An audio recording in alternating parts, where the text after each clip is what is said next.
अस्सलाम वालेकुम। इस कहानी को आखिर तक जरूर सुनिए। एक दिन बादल तने हुए थे। कॉलेज से आते हुए रास्ते में खूब तेज बारिश हो गई। घर भी इस कदर दूर था कि इतनी बारिश में पैदल ना चला जाता। देखते ही देखते रास्ता जल थल हो गया। अभी मैं सड़क किनारे खड़ी इधर उधर देख और सोच रही थी कि सड़क कैसे पार करूं कि पीछे से एक आवाज आई, मोहतरमा आज तो बारिश है, मेरी गाड़ी भी हाजिर है, चलिए आपको घर तक पहुंचा दूं। मैंने मुड़कर देखा। मैं उसको देखकर बहुत घबरा गई थी। कुछ दिनों से मुझे एहसास हो रहा था कि कोई शख्स मेरा ताक़ुब करता है। मैं बहुत परेशान हुई कि इससे पूछूं कि ये कौन है और क्या चाहता है, लेकिन हिम्मत ना हुई। मेरी खामोशी से फायदा उठाकर वो मेरे कॉलेज तक आने लगा। करीब से गुजरते हुए कोई फिक्रा कर देता और मैं झुंझला कर रह जाती। बाज़ औक़ात इतना गुस्सा आता, लेकिन वो इस कदर खूबसूरत और स्मार्ट था कि नाराज होने को दिल नहीं चाहता था, या फिर मैं बुज़दिल बहुत थी। हम 3 बहन भाई थे। मुझसे छोटा भाई और एक बहन थे। अब्बू दफ्तर में मुलाजिम थे और अम्मी लोगों के कपड़े सीती थी। मैंने कॉलेज में इस गर्ज से दाखिला लिया था कि तालीम मुकम्मल करने के बाद माँ बाप का सहारा बनूंगी। मैं अपने भाई के साथ कॉलेज जाया करती थी, मगर दुनिया वालों ने भाई पर शक करना शुरू कर दिया। लड़कियां पूछती, किसके साथ आई हो? एक दो बार हमारे लेक्चरर्स ने भी देखा, तब भी पूछ-पूछ की। भाई को जब मालूम हुआ तो उन्होंने मेरे साथ कॉलेज आना जाना छोड़ दिया और मैं अकेली ही कॉलेज जाने और आने लगी। अक्सर रास्ते में मुझे घबराहट हो जाया करती थी। मैं बहुत डर जाया करती थी। उस दिन भी ऐसा ही हुआ था। जब मैंने पीछे मुड़कर देखा, वही लड़का था जो मेरा पीछा किया करता था। उफ मेरे अल्लाह, मैं उसको देखकर बहुत ज्यादा डर गई थी। उसके लहजे में मिन्नत थी। न जाने मेरे कदमों को क्या हुआ। मैं उसके पीछे चल पड़ी और उसकी गाड़ी में जा बैठी। उसने अपना नाम आतिफ बताया और शराफत से इधर उधर की 2-4 बातें की कि मैं कौन हूँ, कितने बहन भाई हैं, किस घराने से ताल्लुक रखती हो, वगैरह वगैरह। मुझ पर उसने अपनी बातों से अच्छा तासुर छोड़ा। उसके बाद जब मैं अपने घर के सामने उतरने लगी तो उसने दूसरी मुलाकात का वादा भी ले लिया। अब हमारी कभी कभी मुलाकात और अक्सर खतो किताबत होने लगी। घर वालों से छुपकर मैं उससे मिलती रही। वो मेरे दिल में बस गया। उसकी मोहब्बत में मैं ऐसी खोई कि ना घर का होश रहा और ना पढ़ाई की जानिब ध्यान रहा। अब तो मैं घर वालों से ज्यादा बात भी ना करती थी। वो परेशान थे कि मुझे ना जाने क्या हो गया है, क्योंकि घर भी अक्सर देर से जाती। अम्मी पूछती तो कह देती सहेली के घर चली गई थी। काम मुकम्मल करना था। प्रैक्टिकल के नोट समझ में नहीं आ रहे थे। यूं मैं बहाने बहाने से घंटों उसके साथ बाहर घूमती थी। वो जहाँ ले जाता मैं चली जाती। उसने मुझसे बड़े वादे किए। वो मुझसे कहता, आयशा अगर तुमने मुझसे शादी ना की तो मैं मर जाऊंगा, और मैं शर्मा कर रह जाती थी। उसकी बातों और वादों ने मुझे उस पर यकीन करने पर मजबूर कर दिया। मैं जज्बात में इतनी आंधी हो चली थी कि अपने आप को भी भूल गई थी कि मैं कौन हूँ और किस घराने से ताल्लुक रखती हूँ। एक दिन वो मुझसे कहने लगा, आयशा क्या तुमको मुझ पर एतबार है?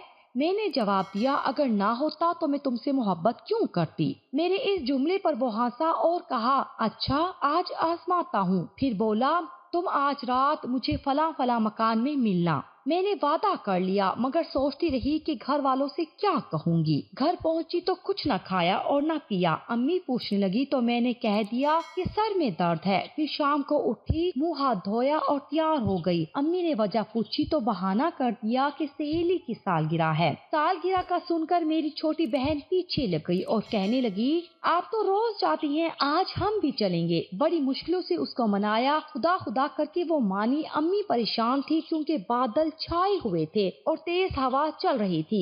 वो अब्बू से भी डरती थी। मैं तो अपने महबूब के ख्यालों में गुम थी। माँ की मुझे कब परवाह थी। अब्बू से डर जरूर था, मगर मैं उनके आने से पहले ही घर से निकल आई। जब मैं आतिफ के घर पहुंची तो वहाँ अजीब मंजर था। आतिफ के अलावा उसके दोस्त भी बैठे हुए थे। मैं खामोशी से एक तरफ बैठ गई। मैंने उन लोगों की बातों की तरफ कोई तवज्जो नहीं दी। आतिफ समझ गया कि मुझको उसके दोस्तों के सामने आकर बैठना नागवार गुजरा है। उसने उन्हें थोड़ी देर में रुखसत कर दिया, मगर मुझ पर घर से आने का खौफ तारी था। मैंने जाना चाहा तो आतिफ खफा हो गया और चिल्लाने लगा कि मैंने तुमको जाने के लिए नहीं बुलाया था। उस वक्त मुझे एहसास हुआ कि मैंने यहाँ आकर कितनी बड़ी गलती की है। मेरी माँ की भोली भाली सूरत मेरी नजरों में घूम गई। बाप का कहर आलूद चेहरा नजर आया और मैं रो दी। आतिफ मेरे रोने पर नरम पड़ गया, कहने लगा 2 घंटे तो बैठो, मैं अभी तुमको खुद छोड़ाता हूँ। फिर उसने शादी की बातें छेड़ दी और कहने लगा शादी के दिन का इंतजार कैसा, जो मोहब्बत करते हैं उनकी शादी तो आसमान पर हो जाती है। वो जिस वक्त भी मोहब्बत से मिले वो उनकी शादी का वक्त ही होता है। मैं समझ रही थी कि उसका मतलब क्या है, वो क्या चाहता है, लेकिन अब मैं बंद पिंजरे में एक बेबस चिड़िया की मानी थी। जब तक वो दरवाजा ना खोले मैं किस तरह आजाद हो सकती थी। उसकी मिन्नतें करना अब बेसूद था। उसने मुझे उस वक्त आजाद किया जब मैं मोहब्बत के नाम पर लुट चुकी। रोती हुई मैं घर पहुंची। मेरी हालत बुरी थी, कदम लड़खड़ा रहे थे, रात के 11 बज चुके थे। घर के तस्वुर से दिल घबरा रहा था। घर पहुंची तो भपरे हुए शेर की तरह अब्बा जान को दरवाजे के आगे टहलते हुए पाया। उनका चेहरा ऐसा था कि देखकर मेरी तो जान ही निकल गई। जो ही मैंने दरवाजे की दहलीज पर कदम रखा बाप ने मुझे रोक लिया और गर्ज कर पूछा, सच सच बताओ कहाँ गई थी, वरना जान से मार दूंगा। खौफ से मेरी हिचकी बंद गई, मगर बाप के तेवर ऐसे थे कि वाकई अगर मैं झूठ बोलती तो वो मुझको जान से मार डालते। मैंने डरते डरते आतिफ का नाम ले दिया कि उसके घर गई थी। बाप ने उसी वक्त मुझे साथ लिया और आतिफ के घर ले आए। उन्होंने मुझे उसके हवाले करके कहा, लड़की को रखो, ये अब मेरे लिए मर चुकी है, सुबह निकाह का इंतजाम कर लेना, मैं आकर बाप का फर्ज अदा कर दूंगा। आतिफ को ऐसी तवक्को हरगिज़ नहीं थी। मैं खुद हैरान थी कि मारने पीटने या आतिफ को बुलाकर बात करने की बजाय मेरे बाप ने क्या हरकत की कि मुझको उसके हवाले कर दिया।